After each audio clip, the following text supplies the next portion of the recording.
جب کسی قوم کی نافرمانیوں سے اللہ تعالیٰ ناراض ہو جاتے ہیں تو اس قوم کی باغ ڈور اللہ تعالیٰ ظالموں کے ہاتھ میں دے دیتے ہیں، بدماشوں کو، لٹیروں کو، ظلم کے جو مجسمے ہوتے ہیں اللہ انہی ظالموں کو قوم کے اوپر مسلط کرتا ہے۔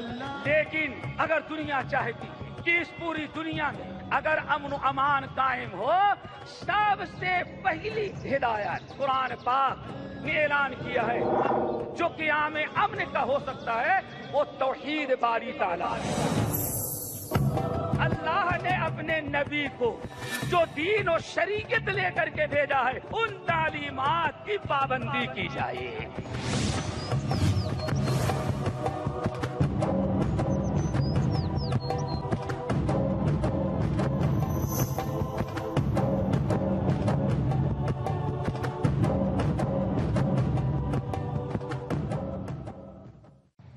میں گزارش کرتا ہوں مولانا ظفر الحسن صاحب مدنی حفظہ اللہ سے کہ وہ اسٹیج پر تشریف لائیں اور قیام امن کے لیے اسلامی ہدایت اس عنوان پر اپنے خیالات کا اظہار فرمائیں۔ شیخ ظفر الحسن مدنی حفظہ اللہ۔ شیخ ظفر الحسن مدنی صوبہ یو پی کے ضلع پرتاپ گڑھ کے رہنے والے ہیں۔ اس وقت عرب امارات میں دعوت و ارشاد کا کام کر رہے ہیں۔ درس قرآن آپ کا کافی مشہور و مقبول ہے۔ اس کے علاوہ مولانا کی تقریر جیسا کہ آپ انشاءاللہ بھی دیکھیں گے واقعات سے پر اور نصیحت سے آراستہ ہوتی ہے۔ وأشهد أن محمدا عبده ورسوله يا أيها الذين آمنوا اتقوا الله حق تقاته ولا تموتن إلا وأنتم مسلمون يا أيها الناس اتقوا ربكم الذي خلقكم من نفس واحدة وخلق منها زوجها وبث منهما رجالا كثيرا ونساء واتقوا الله الذي تساءلون به والأرحام إن الله كان عليكم رقيبا يا أيها الذين آمنوا اتقوا الله وقولوا قولا سديدا يصلح لكم أعمالكم ويغفر لكم ذنوبكم ومن يطع الله ورسوله فقد فاز فوزا عظيما أما بعد فإن خير الحديث كتاب الله وخير الهدي هدي محمد صلى الله عليه وسلم وشر الأمور محدثاتها وكل محدثة بدعة وكل بدعة ضلالة وكل ضلالة في النار أعوذ بالله السميع العليم من الشيطان الرجيم بسم الله الرحمن الرحيم يا أيها الذين آمنوا ادخلوا في السلم كافة۔ علماء کرام، معزز سامعین، نوجوان ساتھیوں، اسلامی ماؤں اور بہنوں، ہم نے موضوع کی مناسبت سے سورۃ البقرہ کی بڑی مشہور آیت تلاوت کی ہے۔ موضوع اور عنوان آپ تمام حضرات نے سنا۔ اولاً تو اللہ تعالیٰ سے دعا کیجئے کہ اللہ تعالیٰ ہمیں اس موضوع پر حق بات کہنے کی توفیق نصیب فرمائے۔ امن و امان اور سکون کی زندگی نصیب ہونا، کسی کو اللہ تعالیٰ امن و امان، راحت اور سکون کی زندگی نصیب فرمائے، یہ اللہ رب العالمین کا بہت بڑا انعام اور اللہ تعالیٰ کا بہت بڑا کرم ہوا کرتا ہے۔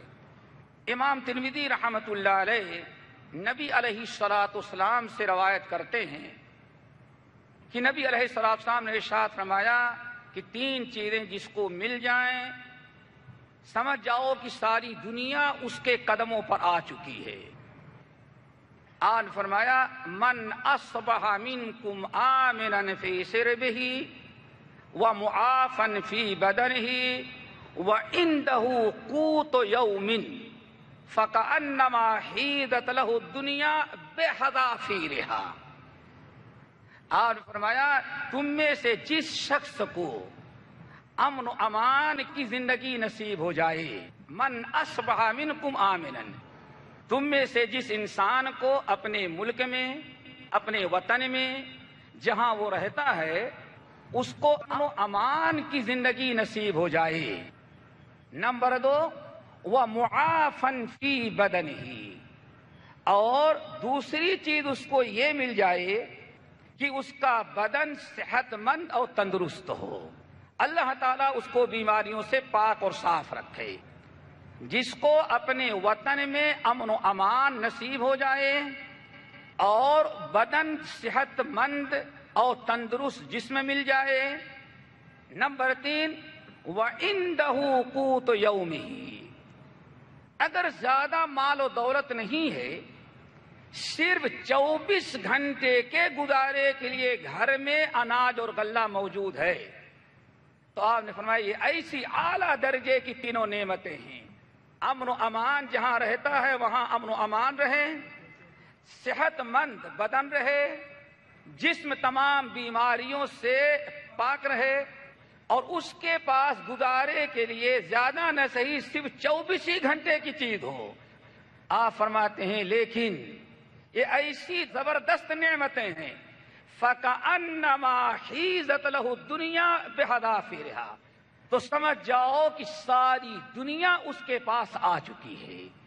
امن و امان سب سے پہلی نعمت اس کے اندر بیان کی گئی. اللہ تعالی ہم کو ہمارے ملک میں یا ہم جہاں رہتے ہیں تمام مسلمانوں کو امن و امان نصیب فرمائے.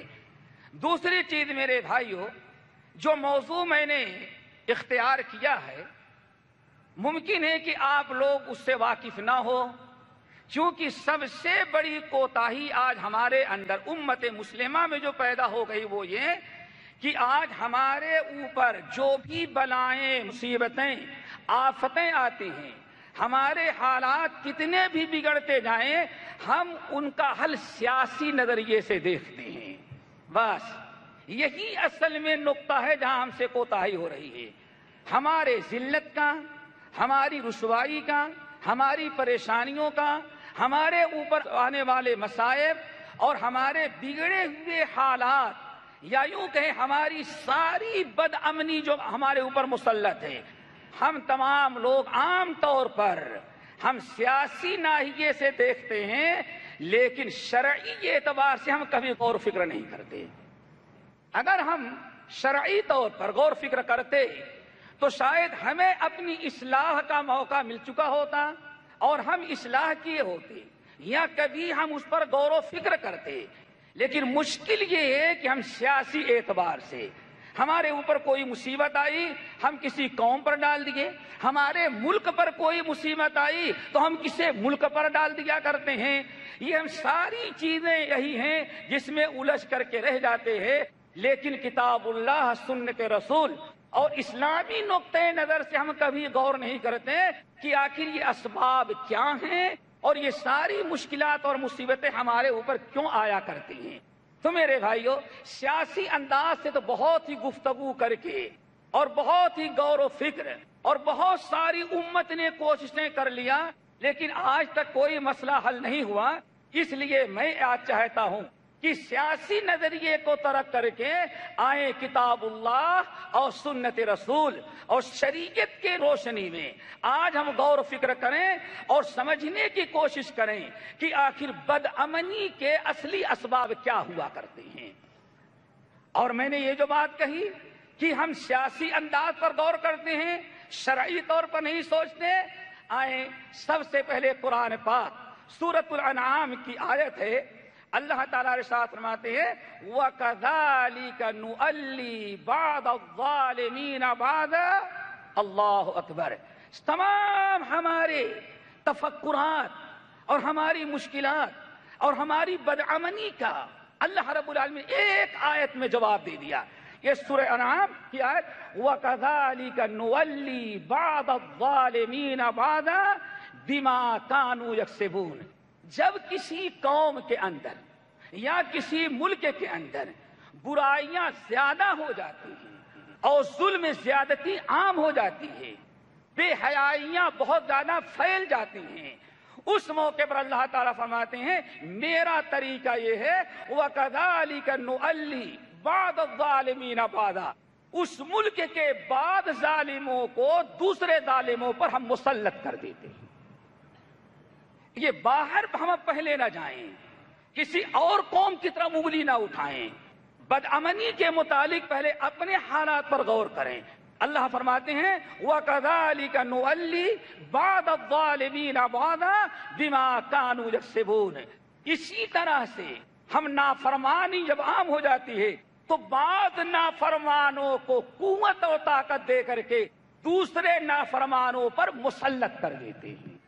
اور ہم نے ایسا کیوں کیا؟ الفت محبت ختم. ہم نے بعض ظالموں کو، گنہگاروں کو، اسی قوم کے گنہگاروں کو، اسی قوم کے لوگوں پر ہم نے مسلط کر دیا. اس کی وجہ کیا ہے؟ اللہ فرماتے بما کانوا یکسبون، چونکہ سب برائیاں کرنے والے ہو گئے تھے.